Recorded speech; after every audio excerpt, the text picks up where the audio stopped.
սիրն է ախտարում զարգերական հիպերտենզիայի ժամանակ։ Ցանկացած հիվանդություն վերցեք, սրտանոթային հիվանդություն, ինքը պահանջվում է մշտական հսկողություն։ Մեր սիրտանոթային համակարգը եղանակ զգայուն է, մեծիոս զգայուն է։ Ես Հովհաննես Գժերյանն եմ, Սլավամետ բժշկական կենտրոնի տնօրենի ղեկավար, սրտաբանի կաբինետի պատասխանատու,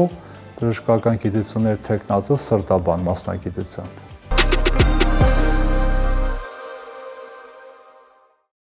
Ոչինչ առանց պատճառի չի լինում։ Խնդիրը նրանում է, որ այդ պատճառները չեն հայտնաբերվում ժամանակին եւ հսկողության տակ չեն վերցվում։ Ինչ է կատարվում։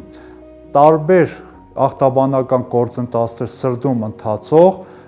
այսպես կոչված օրգանիզմը լուր է տանում եւ արտահայտվում է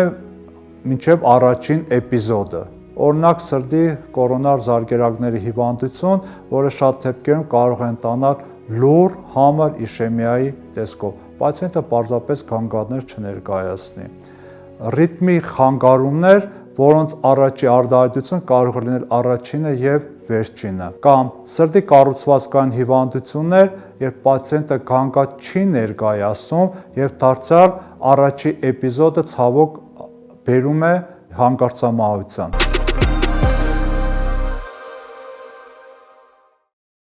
Որպես կանոն, զարգերական հիպերտենզիայի ժամանակ մենք ունենք թիրախ օրգաններ, որոնք ախտահարվում են, այդ թվում սիրտ, գլխուղեղ, երիկամներ եւ սիրն է ախտարվում զարգերական հիպերտենզիայի ժամանակ։ Ինչու՞մն է կայանում այդ ախտահարումը։ Նախ սրտի պատերի գերաճ, ռելաքսացիայի խանգարում, այսպես կոչված դիաստոլիկ դիսֆունկցիա, սրտային անբավարարություն, հետո նաև դա հանգեցնում է սրտի կորոնար անբավարարության եւ կլինիկորեն նաև իշեմիկ էպիզոդների զարգացման։ Այլ կերպ ասած, զարգերական հիպերտենզիան բերում է սրտամկանի սրտի ախտահարման։ Թեպետ կան որոշակի սրտի բնածին հիվանդություններ, որոնք կարող են հանգեցնել այսպես կոչված սիմպտոմատիկ երկրորդային հիպերտենզիաների։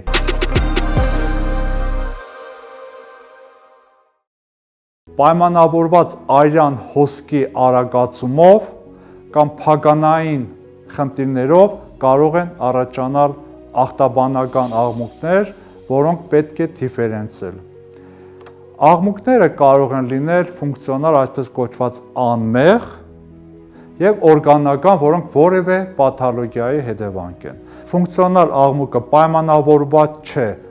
փագանի հիվանդությամբ, օրգանական աղմուկները պայմանավորված են սրտի փագանային հիվանդությամբ։ Մասնավորապես ֆունկցիոնալ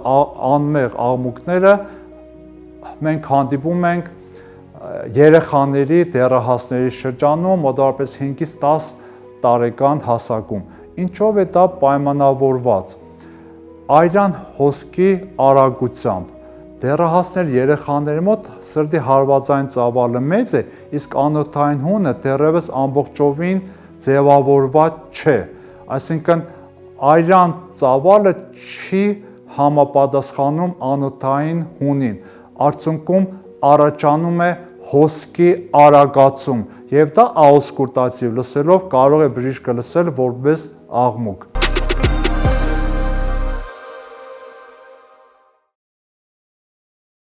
Ցավոք սրտանոթային հիվանդությունը խրոնիկ հիվանդություններ են, չկա հիվանդություն, որը լիակատար բուժվի։ Նրանք պահանջում են ցմահ հսկողություն եւ դեղորայքային եւ ռիսկի գործոնների հսկողություն եւ պարբերաբար այցերի միջոցով մասնագետի մոտ։ Ցանկացած հիվանդություն վերցեք, սրտանոթային հիվանդություն, ինքը պահանջվում է մշտական հսկողություն։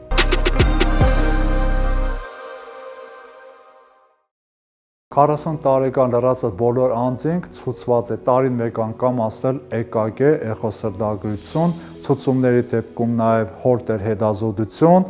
լիպիդների հսկողություն։ Սա սկրինինգային տեստ պետք է լինի։ Իսկ մնացած բոլոր դեպքերում արդեն ըստ գանգատների, եթե պացիենտը գանգատներ է ներկայացնում, այնպեսին ինչպեսին ցավ կրծքավանդակում, հեվոց շնչարգելություն, սրտխպոց, չբացատրվող թուլություն, աշխատունակության նվազում եւ այլն։ Ստամետ բժշկական կենտրոնում կատարում են բոլոր անհրաժեշտ հետազոտությունները՝ էլեկտրասրտագրություն, էխոսրտագրություն, հորտեր հետազոտություն եւ լաբորատոր անհրաժեշտ հետազոտություններ։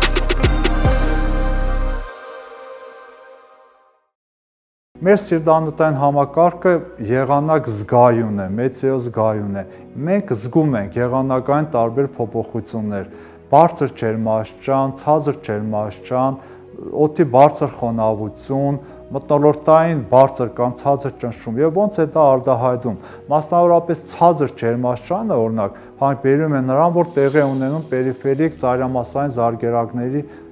սեղմում, վազոկոնստրիկցիա։ Դա կարող է բերել զարգերակային ճնշման բարձրացման, ինչը իր հերթին բերելու է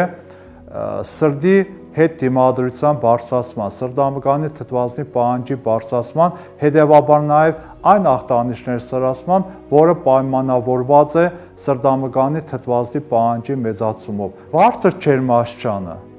բերում է անոթների լայնացման, ավելի շատ ջրազրկման։ Այս դեպքում մենք վտանգ ունենք ընդհակառակը տրոմբոեմբոլիկ բարդությունների եւ արիթմիաների առաջացման։